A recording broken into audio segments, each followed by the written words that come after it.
Hello everyone. Like these foxes behind me, I should be asleep right now. But 1.13 released today on Bedrock, and with the update comes some pretty cool features and a bunch of bug fixes that I just had to stay up and go over. Let's go through the changelog together and see what's new. Starting with the new features. We finally got foxes. It says keep your chickens safe and your belongings close, otherwise you'll find them dead or gone, especially come nightfall. Foxes are more active at night and seek shade during the day. However, if you're patient enough to feed 2 of them sweet berries, you can end up with a trusty one. We now have brown mushrooms, which transform whenever a red mushroom is struck by lightning. You can feed them flowers and use a bowl to harvest suspicious stew. And that suspicious stew have different potion effects depending on what flower you use. Wither roses have been added into the game, a new scary looking flower that is planted whenever a living entity dies to the wither. Other things in the new feature section are that item frames can now be placed on the floor and ceiling, which will make for really good decoration. They've added abandoned villages. They've added a celebration event that occurs if pillagers successfully raid a village. They've added new note block instruments. They've added 5 dead coral types. They've added light block for map makers. They added new in-game chat settings to improve accessibility. And they added game credits to the actual settings menu. They also put in place a character creator, which I think is really cool. It says personalize your character in a number of ways, including body size and shape, limb replacement and tweaking of eyes, mouth, hairstyle and colors, facial hair and skin tones. More than 100 items will be available for free. There will also be a range of custom accessories created by the Minecraft team available for purchase. Traditional custom skins can still be imported as usual on Windows 10 and mobile. I think this is really awesome, and I can't wait to see what content creators come up with. But I'm not sure that I should have this much creative freedom. I mean, look what I just made.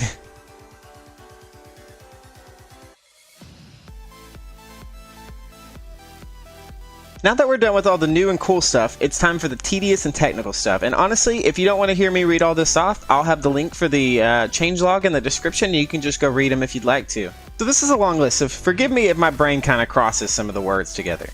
Starting with the crashes. They fixed several crashes that could occur during gameplay, fixed a crash that could occur while navigating menus, fixed a crash that could occur when trying to create a new world or joining a multiplayer game, fixed a crash that could occur when a player left a multiplayer game, fixed a crash that could occur when signing into a Microsoft account, fixed a crash that could occur when switching profiles on Xbox One, fixed a crash that could occur when launching the game on Xbox One, fixed a crash that could occur when typing certain characters into a sign, fixed a crash that could occur when exploring world templates, fixed a crash that could occur when choosing certain skins, fixed a crash that could occur when breaking a block underneath a detector rail, fixed a crash that could occur when creating a new world using some marketplace packs, fixed a crash that could occur when exiting the game on Windows 10, fixed a crash that could sometimes occur when approaching world spawn, fixed a crashing issue on iOS when relaunching the game with a global resource pack applied, fixed a crash that could occur when accepting the storage permission on Android, fixed a crash that could occur when resuming the game on Oculus Rift, fixed a crash that could occur when launching the game on Oculus Rift, fixed a crash that occurred when typing certain characters into chat, fixed a crash that could occur if split screen player left the game while an execute command targeted them in a function, fixed a crash that could occur after a player left the game on a 3 or 4 player split screen on the wildlife jungle map, fixed a crash that could occur when leaving and rejoining a world whilst an adult panda is eating bamboo, fixed a freezing issue that could occur when resuming the game on Windows 10 mobile, fixed a crashing issue that affected certain worlds when approaching spawn, fixed a crash that could occur after changing the file storage location on Android devices, fixed a crash that could occur on low and mid-end Android devices, fixed a crash that could occur when trying to double tap on an item on the beacon screen, fixed a crash that could occur while downloading multiple marketplace items at the same time on iOS devices, fixed a crash related to the cached resources. The performance fixes are improved launch time by optimizing network and resource tasks, improved performance when opening the inventory, several performance improvements regarding block rendering, fixed a drop in performance when flying with the Elytra in the end, optimized terrain light calculation, optimized grass growth block ticking. The general fixes are, they fix 4 achievements that weren't being unlocked right. The We Are Being Attacked, I've Got a Bad Feeling About This, Renewable Energy, and Where Have You Been? They fix some instances of skin selections not saving and reverting back to Alex and Steve. Fix the multiplayer restricted skin error message that would pop up when trying to join a world before the skin had loaded in. The world loading screen now closes once an acceptable amount of chunks have loaded. Fix issues related to unloaded chunks that could occur in realms and local worlds. Partially fixed an issue that caused global resources not to be applied after relaunching the game. Minecraft on iOS will no longer show the "Do you want to close Minecraft" pop-up since iOS doesn't support that app behavior. Add a new option in accessibility settings that to auto-enable text-to-speech when the platform has it enabled. This prevents the screen reader from unexpectedly being enabled each time the game is restarted. Fix various text-to-speech issues. Players can now switch between user accounts on Xbox One without restarting the game. Fixed the messaging when trying to import a world template created in a newer version. Fixed a controller issue when docking the Nintendo Switch. Gameplay fixes. Players in water are now knocked back by TNT explosions. Split screen players that join a world will now spawn in the correct safe place and no longer spawn in the void. Fixed an issue that could cause some worlds to become corrupted during gameplay. Players now properly receive stored experience from furnaces. Eating when using a nether portal no longer causes players to teleport to random locations, so no more far lands in the survival. The player can once again open the inventory correctly while sitting in a boat. Using bone meal on a flower now generates more flowers of that type around it rather than just dandelions and poppies. The player now correctly receives the bad omen effect whenever the Illager captain dies in combat with the player. Fix an issue with block updates on a waterlogged block triggering a redstone update in the same chunk. Fire charges launched from dispensers will now ignite minecarts with TNT. The damage sound is no longer heard when a player falls or lands in creative mode. Corrected player sprint/swim state when exiting water. Fixed pitch issue with the camera that caused player to walk backwards when looking straight up. Players can now teleport on top of non-full or transparent blocks when eating a chorus fruit. The camera will now rotate correctly when in third-person view. The player no longer keeps on rowing when opening the inventory during boat rides. Arrows hitting players underwater no longer play multiple hit sounds. Lightning from channeling tridents now affect more than a single mob in a small area. Lightning now strikes less frequently. Arrows can now destroy armor stands properly. Fixed an issue that prevented players from moving while sneaking on top of shulkers and boats. Area of effect clouds such as lingering potions now work correctly if world is set to always day. The one world generation fix is that chests that generate in the desert temples now face the correct direction. The mob fixes are: tweak drown despawning rules to help prevent too many being present in the world. Drown will now despawn if the following conditions are met. The player is at least 54 blocks away, the drowned has not performed any action in at least 30 seconds, and it is daytime.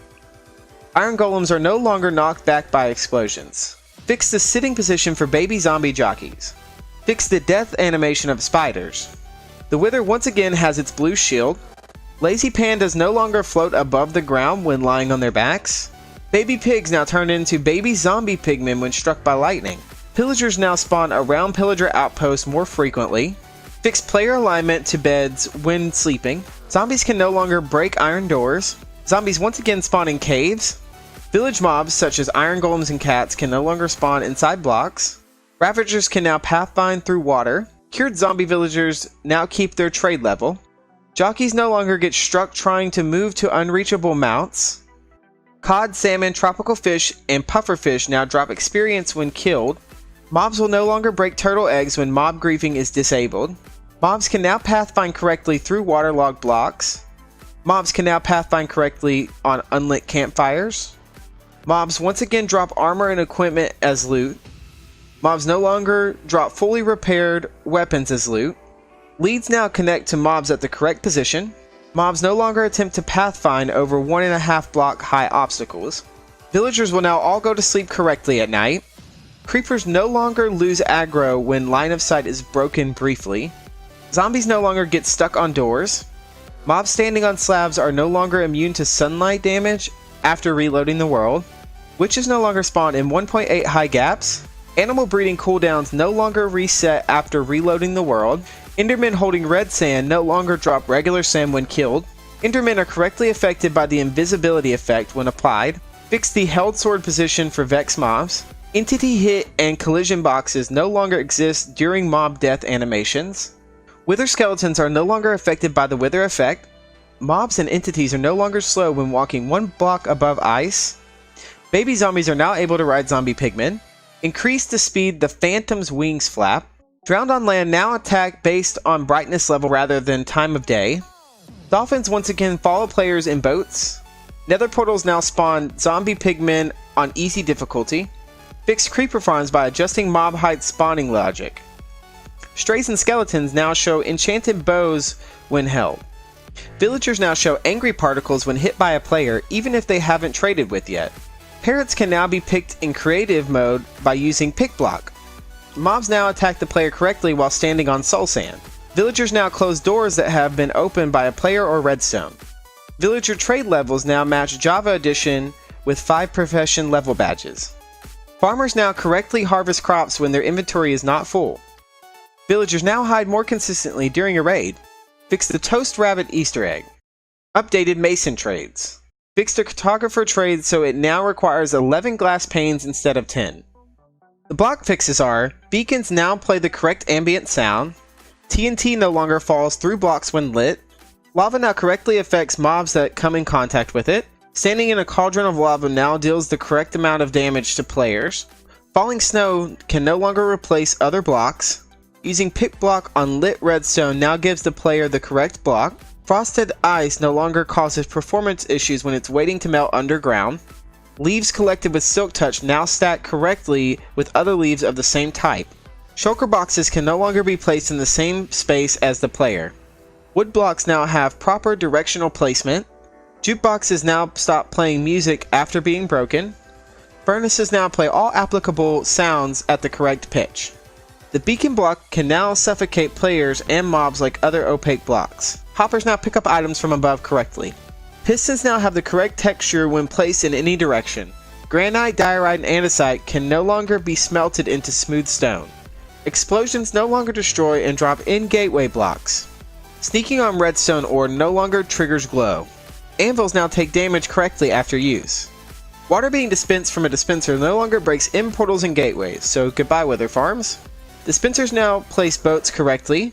Falling snow layers no longer break blocks in redstone contraptions. Barrier blocks no longer stop grass growth. Farmland blocks once again prevent grass growing underneath. Breaking an extended piston in creative mode no longer drops an item. TNT can now be crafted from red sand in addition to plain old regular sand. Campfires can be doused with splash water potions only to match Java Edition. Coarse dirt is no longer replaced with dirt when a tree is grown on top. Invisible bedrock no longer emits stone particles when fallen on. Item fixes. Turtle egg items now have the same 2D texture as Java Edition. Buttons no longer appear rotated in the hotbar. The durability bar for shields now updates correctly when sustaining damage. Locked maps now have a unique inventory icon. Enchanted books with 3 or more enchantments no longer always have Feather Falling 4 and or Blast Protection 4. Items that have been smelted can now be crafted and stacked correctly for use in furnaces, stone cutters, etc. Arrows will cause sand and gravel to fall again. Splash water bottles once again deal damage to blazes and endermen. Fix trident position issues when being held and thrown. Fix riptide tridents not propelling players forward correctly. Loyalty tridents now return to the correct player after bouncing off a shield. Equipment on armor stands now renders correctly if the armor stand is affected by the invisibility effect. The left trigger controller button can once again be used to quickly equip or replace armor. Players are now able to use items like fishing rods while aiming at nearby mobs. Netherwart now has a chance to drop more items when broken with fortune tools. Fire aspect swords no longer set creative players on fire. Drinking sound for milk and potions now plays correctly. Trapdoor items now have the correct inventory textures. 6-sided wood block variants can now be smelted or used as furnace fuel. Damaged elytras now have their own texture. Fix an issue that prevented certain items from not being suggested in recipe book correctly. Items cooked on the campfire now stack correctly. Fix the default recipe for beds. Players no longer lose items when moving stacks of items into a cartography table. Change how the bell item is held in the player's hand so that it is held like an item rather than a weapon. The rest of the fixes are either graphics related or meant for map makers, so I'll throw them on the screen so you can pause and take a look at them, or you can check the description and I'll have the link to the changelog.